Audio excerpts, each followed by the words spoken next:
Nous avons à peu près 3 quarts d'heure pour des questions.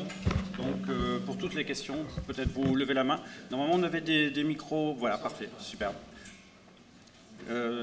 Mélanie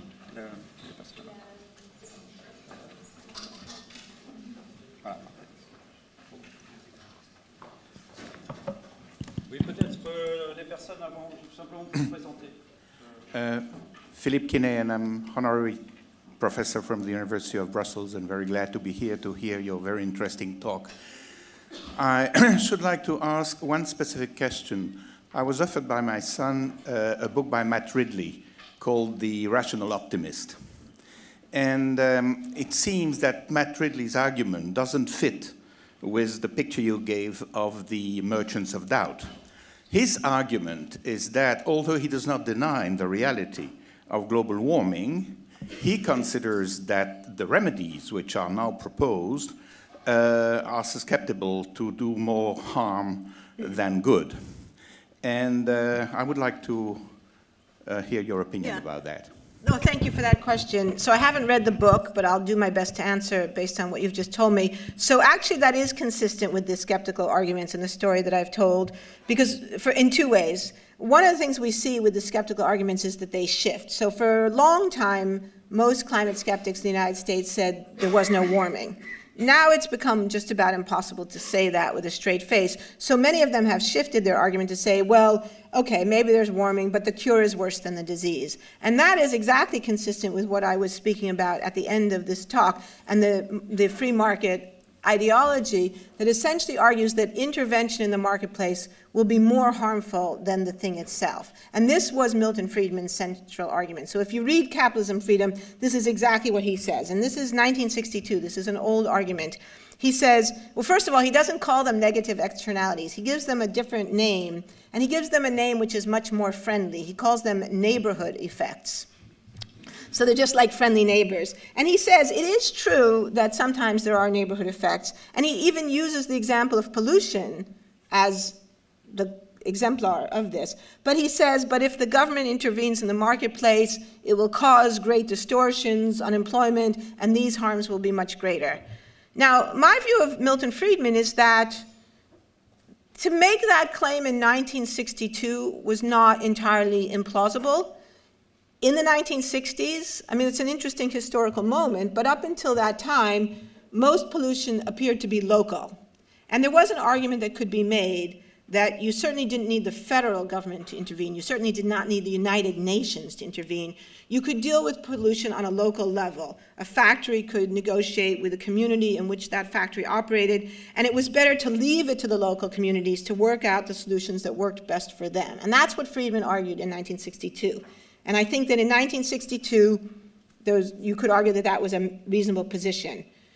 The huge intellectual transformation that has occurred since that time, which really begins with Rachel Carson in the book Silent Spring, which we also discuss in the book, and this is the 50th anniversary of Silent Spring, so it's an appropriate moment to think about it, is the recognition, the increasing recognition that pollution is no longer simply local, that certain forms of pollution, certain forms of externalities have global effects, regional or global effects. And it begins when Rachel Carson summarizes the scientific evidence for how DDT got into the food chain, where it affected plants, animals, and people far from the sources, the point of origin.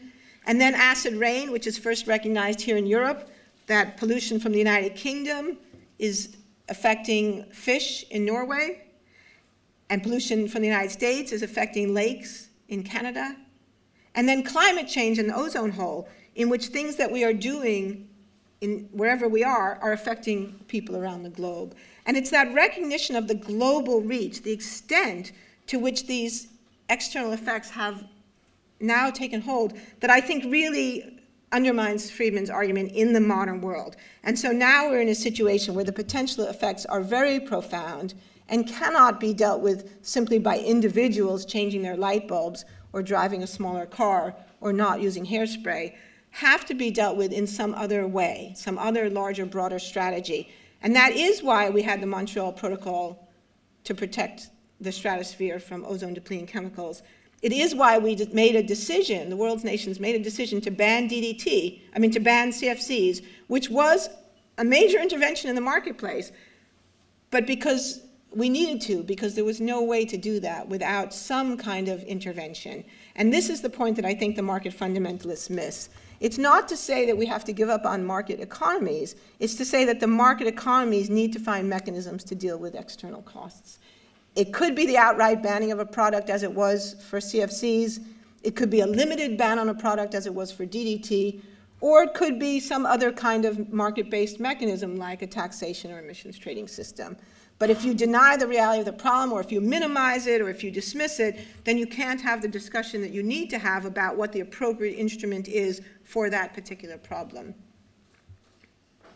Here.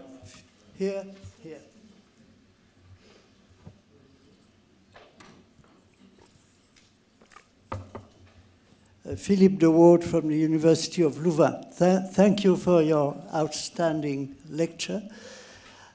You told us that the merchant of doubts have developed an enormous influence on society. What would you recommend to give the scientific community this kind of influence? And behind my question, what would you say concerning the credibility of the experts? I'm sorry, what was the first part? What would I say for the scientific community? Well, you told that the merchant of doubts were very influential on society. Yes. Why is the scientific community much less influential? Yeah. Well, thank you for that question. Thank you for the kind words. I think there are many reasons why the scientific community has been less effective. Some of it is to do with money. The book is not primarily about money. We were trying much more to understand the intellectual framework of the doubt-mongering and the motivations. But obviously money is part of the story. These campaigns have been extremely well funded. And just to give one example, when Frederick Seitz was working for R.J. Reynolds Tobacco, he had a budget from 1979 to 1985. His budget was $45 million. At that same time, the entire budget of the Biological Sciences Division of the National Science Foundation was $5 million. So he had nearly 10 times as much money than the scientists did. So it's not a level playing field. Now, in addition, one of the things the tobacco industry did was to hire professional advertising agencies, professional public relations agencies to help them craft their message. And one thing I sometimes say to scientists is that actually the tobacco industry was much more scientific about communication than the scientific community has been. They studied it, they learned, they did focus groups, they did research, and they took what they learned and implemented it in their strategies. The scientific community, I have to say, is extremely disorganized. The scientific community, scientists are very individualistic. They don't like to stay on message, as Jean-Pascal knows well. They don't like the idea of working with communication experts. The idea of hiring an advertising firm to advertise science feels inappropriate, uncomfortable. So again, it's not a level playing field. And then the third reason, I think, is that scientists have a bad news message. It gets back to this issue of optimism versus pessimism.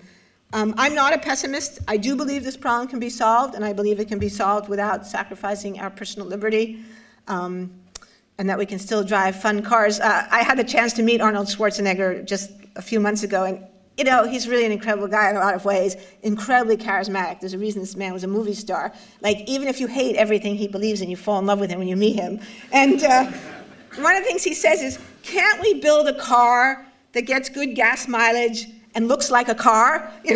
Right? So, I think we can drive cars that are still fun, even though they get good gas mileage. So I'm not a pessimist, but the message of the scientific community is a negative message. It's a frightening message. It's a message about a very, very serious problem that looks very difficult to solve, and especially looks difficult to solve without very extensive international cooperation, which, as we all know, is a very difficult thing to get. So if a skeptic comes along and says, oh, there's no global warming, or don't worry, the market will take care of it, technology will fix this problem, there'll be technological innovation, don't worry your pretty little head about it, and I come along and say, well, we have a really serious problem here, who's got the better message, right?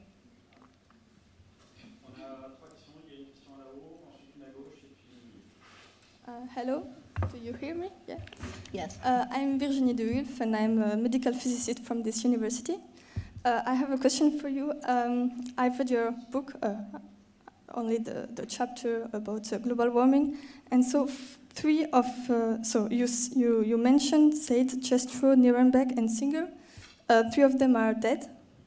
And have you met them before they died? And have you discussed with the last one who is still alive?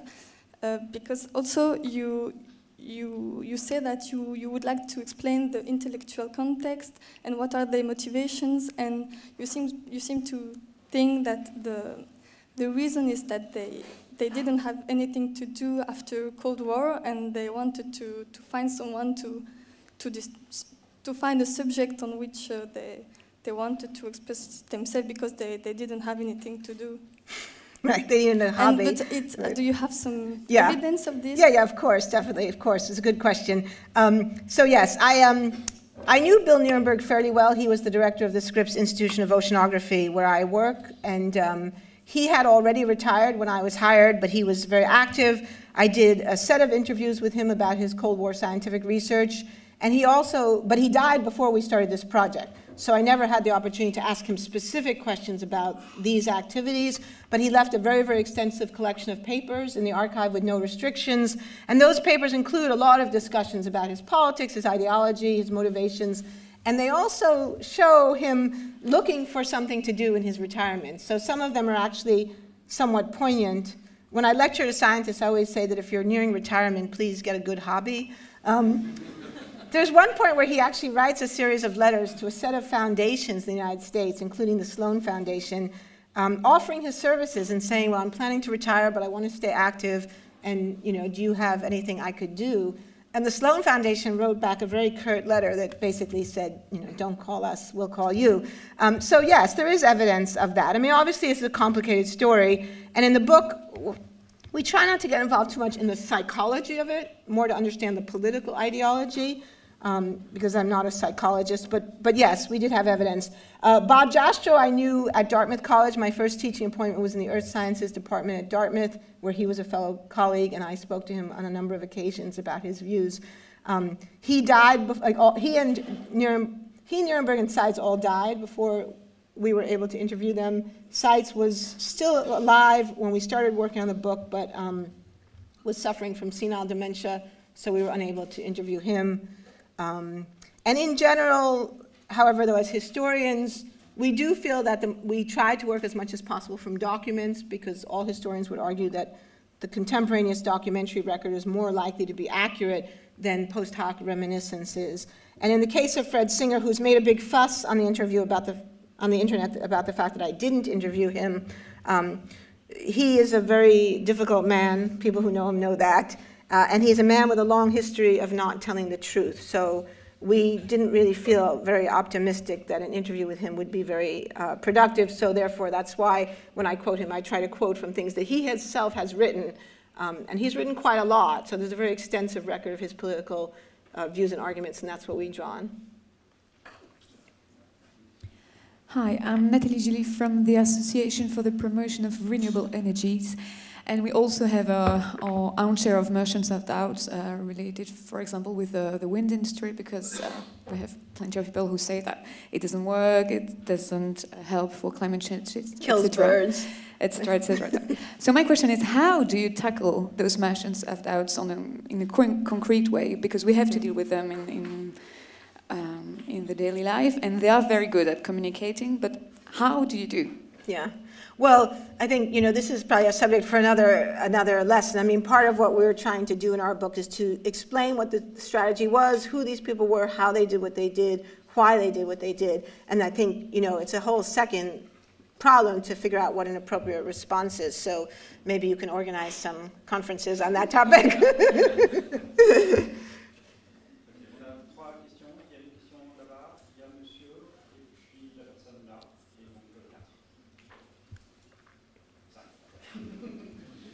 So I begin. Okay, thank you.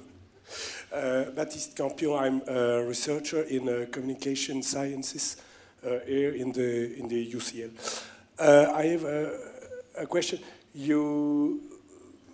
how to say, you draw a big picture of what I would call institutional climate skepticism.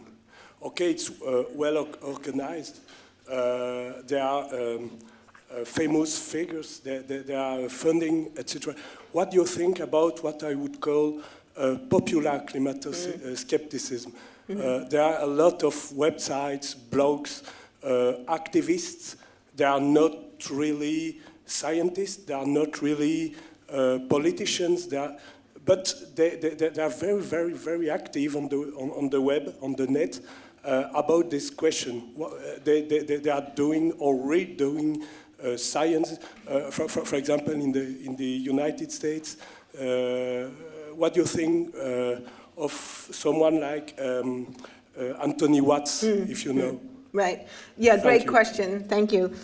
So, again, the book is really about, if you think of this in terms of market economics, there's the supply and there's the demand. In a way, our book is really about the supply. It's about who supplied the doubt-mongering arguments, who created them, why they created them. Why there was a demand for them, why people took them up is a different question, and again, really, in a way, outside what we have worked on. But I can say a few things. There's no question that the internet has helped these arguments spread very, very broadly in a way that didn't happen, for example, in the tobacco story. So I think that one thing that has happened is that the power of experts has been diluted and diminished by the power of the internet. So in the tobacco debate, when the Surgeon General of the United States said cigarette smoking is dangerous, the press covered that. The press didn't, well, the press did give some space at the time to the tobacco industry, but what we didn't have was a whole proliferation of websites of smokers, you know, accepting the skeptical arguments and rejecting the Surgeon General. So the web has definitely played a big role. But now the thing, you mentioned Anthony Watts, which is very interesting, because it might appear that the web is this very big grassroots movement of ordinary people who are climate skeptics, but in fact, someone mentioned the Heartland Institute this morning. One of the things we know from the recently released documents from the Heartland Institute is that the Heartland Institute funds Anthony Watts. And the tobacco industry helped create the Heartland Institute. So there's a very direct connection between our story and Anthony Watts, who now has this very popular website. So it would be a mistake to think that Anthony Watts is part of a grassroots movement. Yes, my name is André Berger, and I am a former professor of this university. I'm essentially a climate scientist. So I would like to come back to the question made by my colleague, Philippe de Waud, but I would like to enlarge it. So it will not necessarily concern our scientific responsibility in our universities, but mainly focusing on deontology. Because I would like to have your idea about our responsibility, I mean the responsibility of the scientific community, letting all these people, Fred Singer is my preferred one, between quotes, propagating wrong ideas, voluntary, well outside of their own expertise. This is really something which I feel can also be applied to many other fields than climate science. Yes, I agree with you completely on that. And it is a very difficult question, and it does relate to what we were saying before about the unlevel playing field, because if a skeptic, denier, contrarian, whatever you want to call them, makes erroneous claims outside of his area of expertise, it's very hard to challenge that without being pulled into a debate. And as soon as you're pulled into a debate, then there's a debate, and then the public sees a debate, and then the public says, oh, well, scientists are arguing. So almost by definition, someone like Fred Singer has won if he pulls you into a debate. But if you say, well, I'm not going to debate because he's outside his area of expertise, as we heard earlier, then you can be accused of being dogmatic and closed-minded and censorship and shutting down debate. So it's a very, very clever strategy because it puts the scientific community in a highly defensive position. So I don't know what the answers are. At the end of the book, we talk a little bit about this. We didn't spend a lot of time suggesting solutions because if we knew if we did, people would argue about the solutions and then they would ignore the whole other story. But I do think the scientific community does need to engage in a broader discussion about this. And I think that the scientific community I was certainly raised as a scientist with a belief structure that I think most scientists share, that as a scientist, you just focus on the science. You do the facts, and it's not really your place to engage in the political or cultural sphere. And it's certainly not your place to recommend policy solutions. And certainly we've seen the IPCC grappling with this question of what the right, where the boundary is between science and policy. But the problem is that if scientists only do science and only stay in their laboratories, then they leave a vacuum. They leave a big gap. And that gap gets filled with skepticism. And so I think we do need to have a bigger conversation about how the scientific community can be more active and more scientific about communication to make sure that the evidence is explained clearly, the basis for the belief. I think it's not enough simply to say we know climate change is happening. You also need to explain how we know it. And I didn't do that so much here today, but when I first started lecturing on the history of climate science, I used to spend a lot of time explaining, well, how do we know that carbon dioxide has increased? How did Dave Killing actually measure CO2? You know, how do we know it's not volcanoes? How do we know it's not the sun? What is the actual evidential basis? And I find that scientists often don't do that. Often scientists just say, we know these things, and that, for a lot of people, isn't persuasive. So I do think more explanation of how we've come to understand these things. I do think history of science can be a useful resource to show it's not just my opinion, it's the accumulated work that's been done by people over decades, if not more.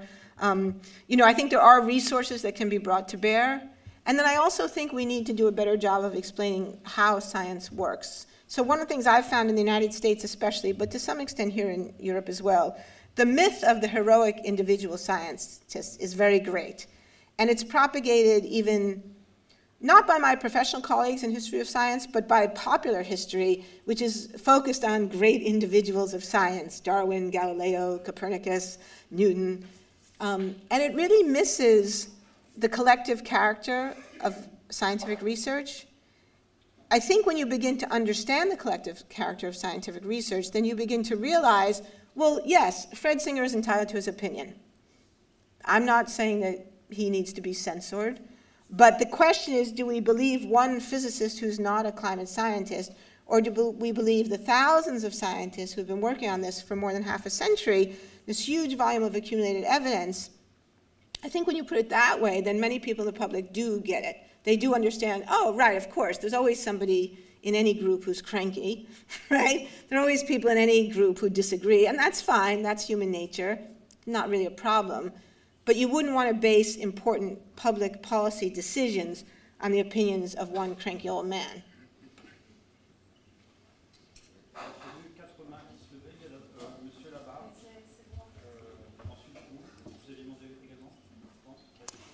Hi.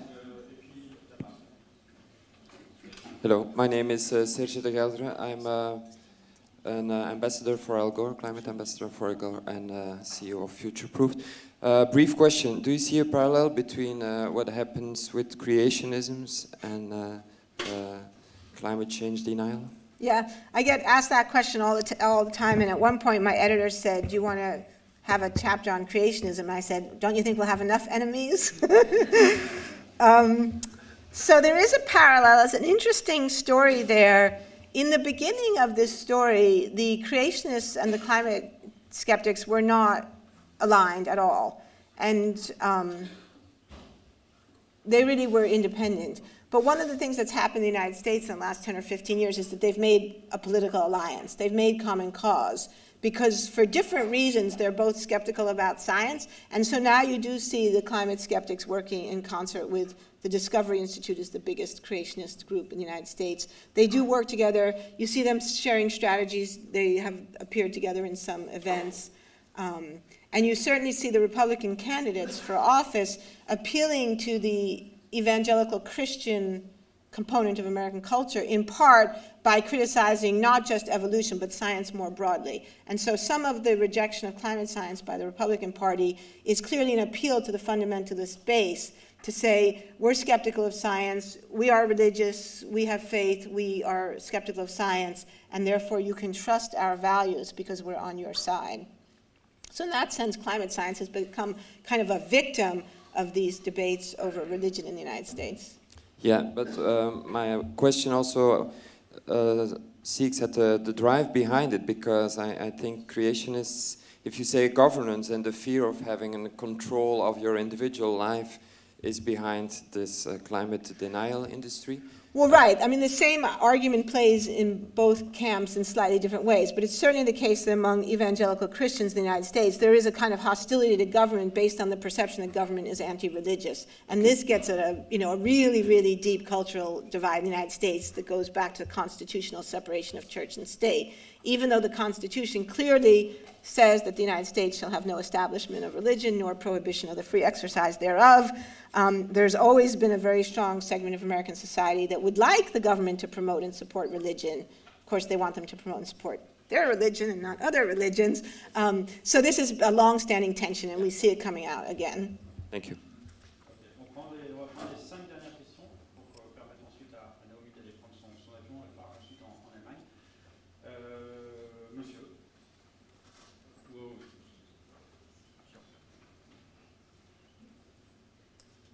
Sorry, where are we? Yeah. S'il vous plaît. Michel Mercier, professor emerite in this university. I have just one question.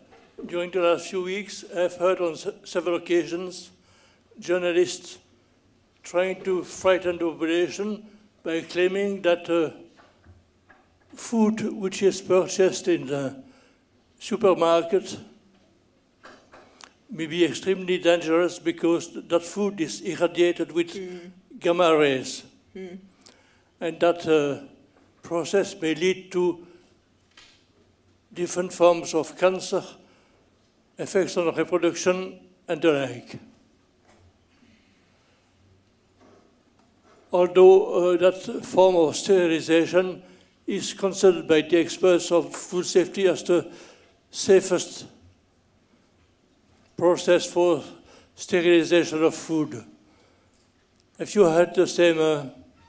Yeah, we have had the same debate in the United States, okay. And I think this is a very good issue to raise, and I thank you for raising it.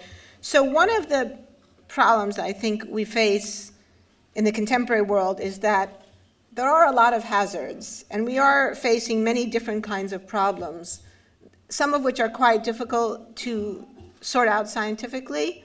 And so certainly in the United States, one thing that is often said, and it's not entirely without some justification, is that people in the past have overreacted to some alleged dangers, such as this one. And I think that it's certainly true that that is the case for some things. But again, this is a case where if you want to create public policy, then you have to ask yourself, what do we know about this issue? Do we have robust scientific evidence? Is there agreement among the experts? Is it peer-reviewed? Was the science independent? Now, I'm not an expert on food irradiation, so I don't take a position on it. I haven't had the opportunity to review the science, so I don't know whether there is an agreement of experts. But one thing that we do know in the United States is that these issues are very difficult because, at least in some cases, the research that's done claiming that the thing is safe or good is often done by the industry that produces that product. And so this leads many people to be skeptical of the scientific research, which then I think spills over to a kind of general skepticism of scientific claims broadly. So this is why I think it's extremely important that governments and scientific societies maintain independent panels to do research that is independent of the people who have a vested interest in a particular outcome, and that it's only when you have that independence that you can maintain the credibility of the experts and hopefully get data that is objective. There's very good data on the tobacco industry, particularly from the secondhand smoke debate.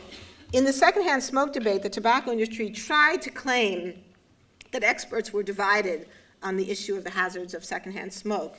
But when people actually analyzed the scientific studies, they found that something like 90% of the studies that found that secondhand smoke was not harmful were funded by the tobacco industry. They weren't actually independent. So it's terribly important, again, for us as a scientific community and an intellectual and academic community to be clear about what it means to be independent, to be clear about what it means for work to be peer-reviewed, and if there is a consensus of experts, independent experts, on peer-reviewed data, then by all means, we need to stand with our scientific colleagues on those questions.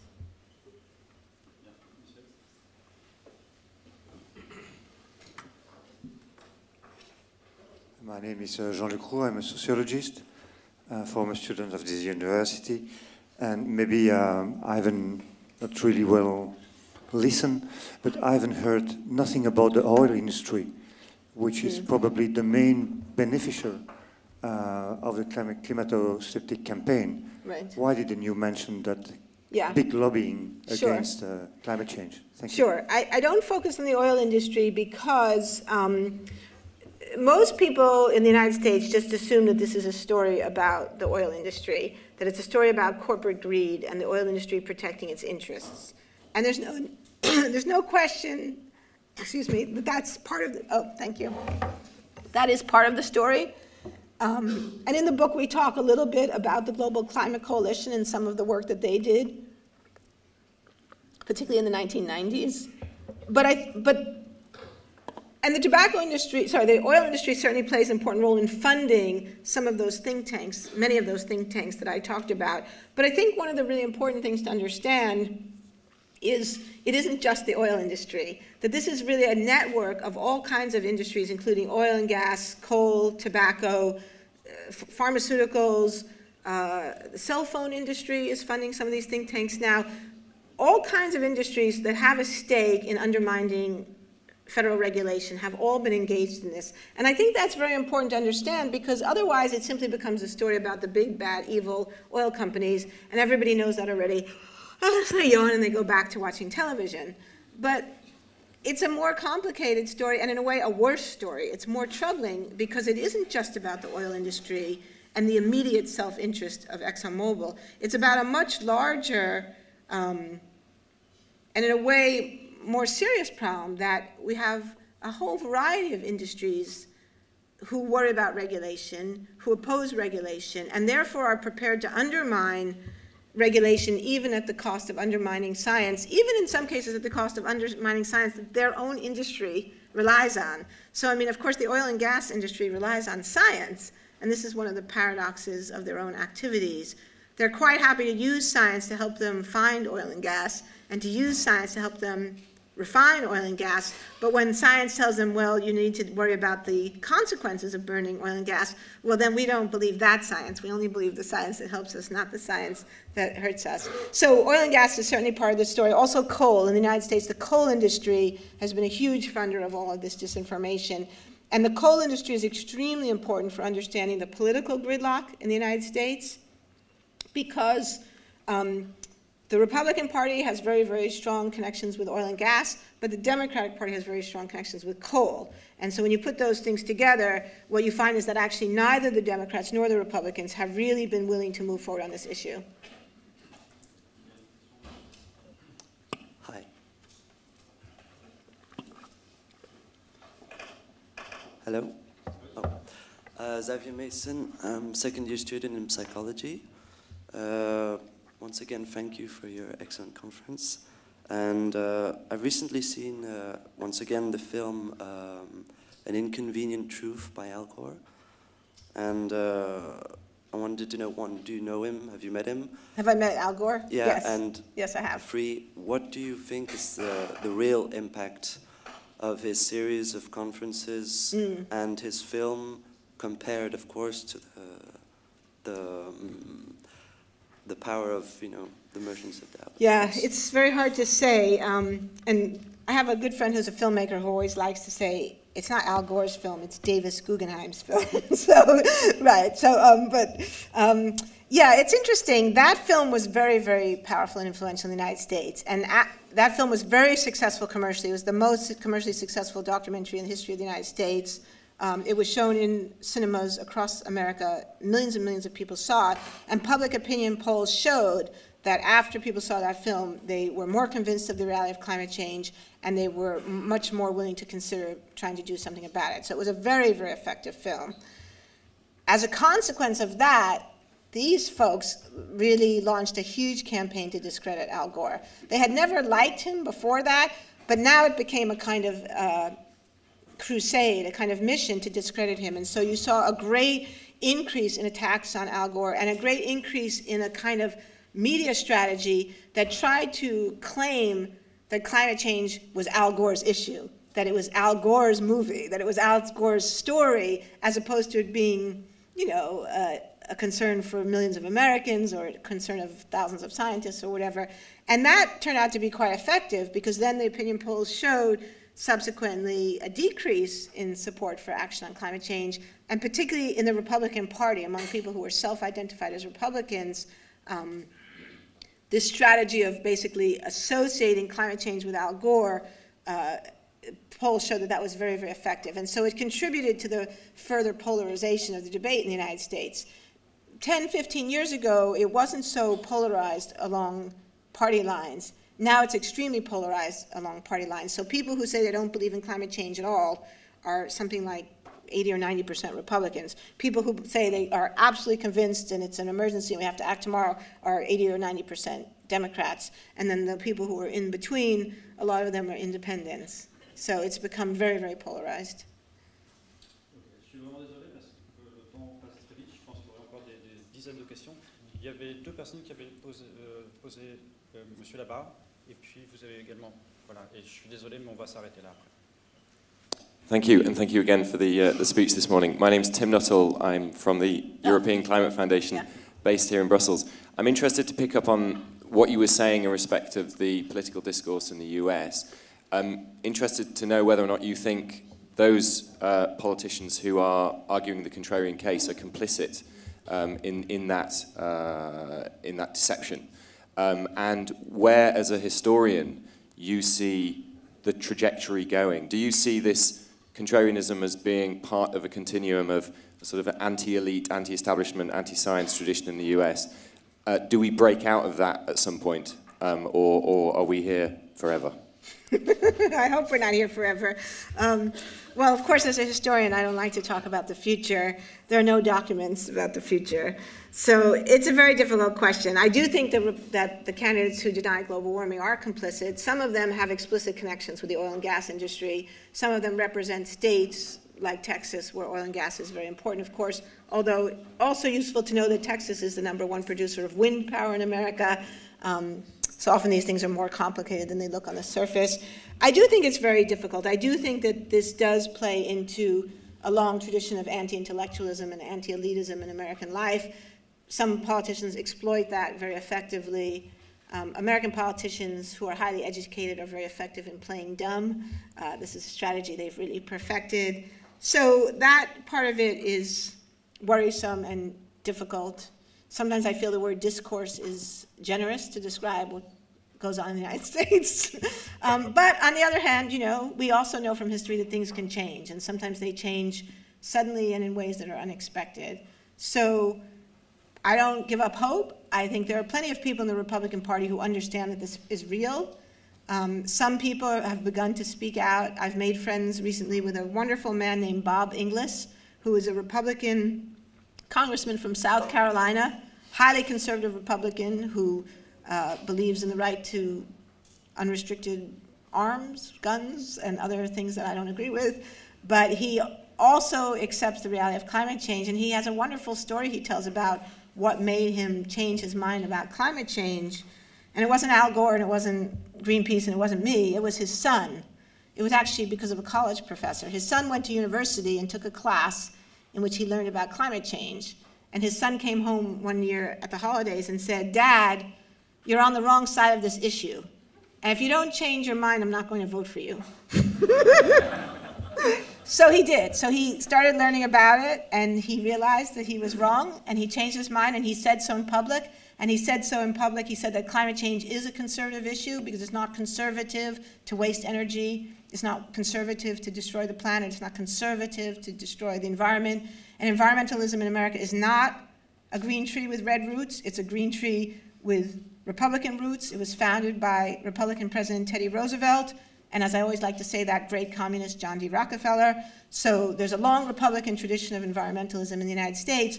Bob started speaking out for this, and then he lost his seat. And he was targeted by the Tea Party and lost election.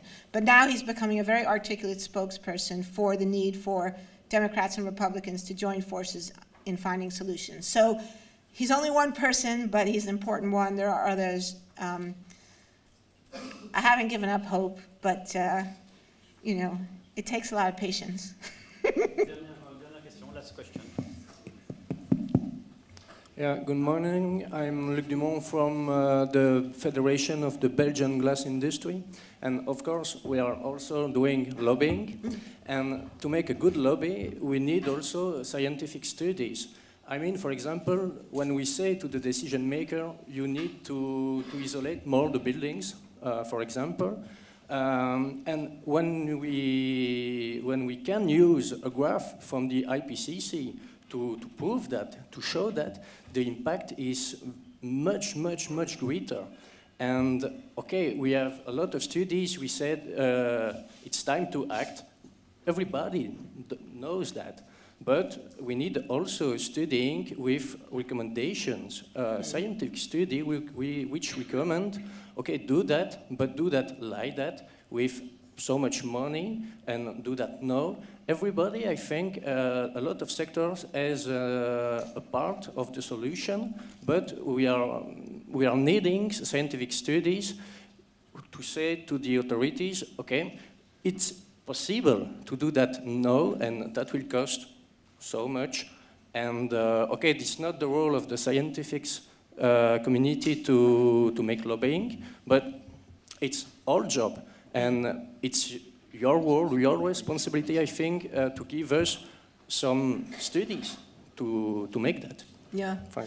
I think, are we out of time? But so just to quickly answer that, I think one of the important things, in a way it gets back to your question about ontologies, I think the scientific community, particularly natural scientists, need to work more closely now with social scientists. And I do think, you know, I'm good friends with lots of climate scientists, so I always want to not say anything bad about my friends in public. But I do think that physical scientists have been rather disrespectful historically of the social sciences and have not really seen social scientists as equal partners.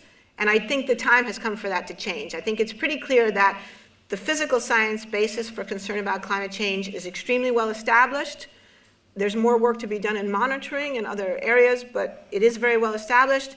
We really do need to shift attention now to the solutions, the technological solutions, the governance solutions, the instruments, the economic instruments, and those are essentially social scientific questions. And they are questions of economics and sociology and psychology and history. So I do think that it's a time for more social scientists to get involved in this issue. In my own field in history, until a few years ago, I was the only historian of science in America working on climate change. Well, me and Paul Edwards, I guess. There were two of us. I mean, historians didn't see climate change as something that they should be working on. That's beginning to change now. And so I think that as the social sciences step up to the plate as equal partners, it will help us to move the conversation towards solutions. At least that is my optimistic view. Thank you all so much for coming. It's really been an honor. And thank you for listening to me speak in English. I really appreciate that.